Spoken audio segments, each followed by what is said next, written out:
But the thing which I greatly fear is come upon me. That which I was afraid of is come upon me. Can we read it together? Amen. Yes.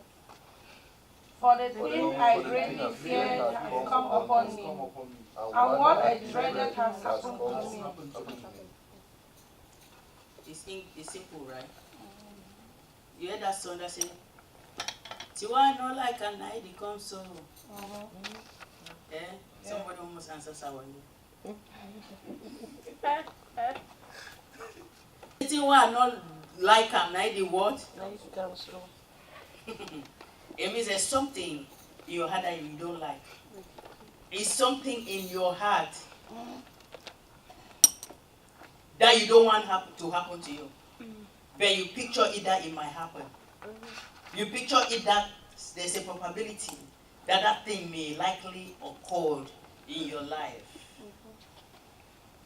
It has to do with your dreams, your plans. And when your dreams and plans come to a point, it looks like they are crashing. The thing that you don't, there's something that's kind of outside your control. Because why are you afraid of the thing? Because you think that the thing is not something you can control it. It's not something you have control over it. Everything you don't have control over it, you are afraid of it. And you are afraid it might happen. Because why? Maybe the thing has handled you before. Or it has handled some other people that you know. And they are in that same shoe, and you don't want to get into the shoe of those people.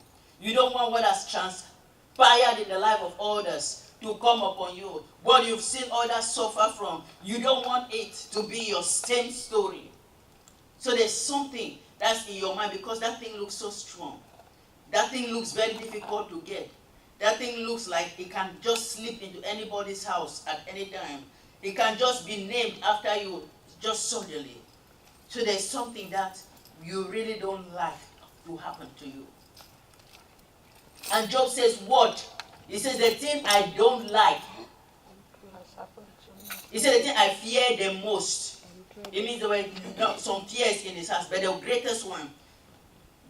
Job knew that God so much trusted him, that God was bragging in front of the devil. No. Job did not know, but look at what he knew in his heart. A fear for something that may happen.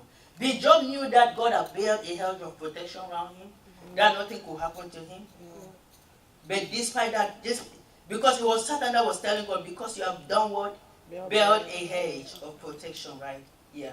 I'm praying, you built a hedge of protection round about him.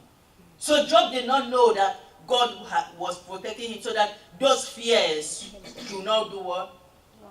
Come to pass. But he had what? The fears. Sometimes when those fears come, even though God has built a hedge, your fear can lower the standard. It can lower the hedge for those things to come in your life. Before the enemy strikes you, it does what? It brings a fear. And when it increases the fear and the fear becomes so strong in your heart, before you know it, that fear almost becomes a reality. It precipitates gradually and it finds itself. So I want us to take this time, really, because we have to deal with it in our hearts. If you have that fear, it will lower the standard, the bars of God's glory and presence in your life. The enemy will take advantage of your fears. Fear that you may end up like some other people. Fear that you will not arrive your destination. Fear that you will never have a great future that you think. Fear that your dreams will never materialize. You know, some of you wanted to be rich, or some of you wanted to be famous, some of you wanted to create something, to do something, to achieve something great. But it is appearing as if it may not happen. It is appearing as if you should give up on that and start and think of something else, something easier, something simpler. What is that thing in your heart? Just take your pen and paper and list it. We have to deal with it now. Amen. We have to bury it. Amen.